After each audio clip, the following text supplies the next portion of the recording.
Pasukan bersenjata Yaman mengklaim telah melancarkan serangkaian serangan rudal dan drone ke wilayah pendudukan Israel. Dalam pernyataan resmi yang dikeluarkan, mereka menyebutkan bahwa operasi militer tersebut menargetkan beberapa lokasi strategis. Menurut pernyataan, pasukan rudal Yaman melancarkan 2 serangan rudal balistik.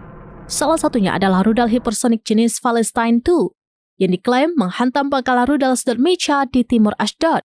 Pangkalan ini disebut sebagai lokasi peluncuran rudal Jericho dan penyimpanan baterai rudal Hetz milik Israel. Rudal balistik kedua jenis Zulfikar dilaporkan menargetkan Bandara Ben Gurion di wilayah Jaffa yang diduduki. Selain itu, pasukan udara drone Yaman mengklaim telah melancarkan serangan terhadap target vital milik Israel di wilayah Ashkelon yang diduduki menggunakan pesawat tak berawak.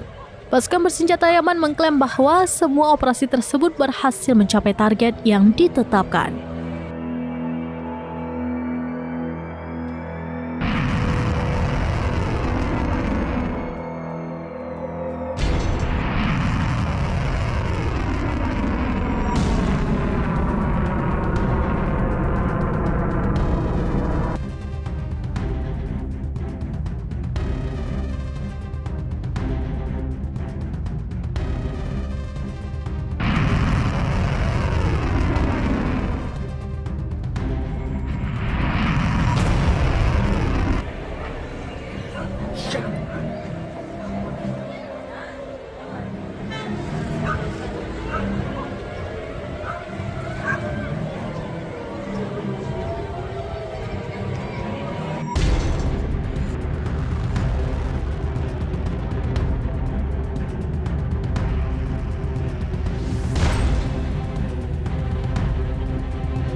Download Tribun X sekarang, menghadirkan lokal menjadi Indonesia.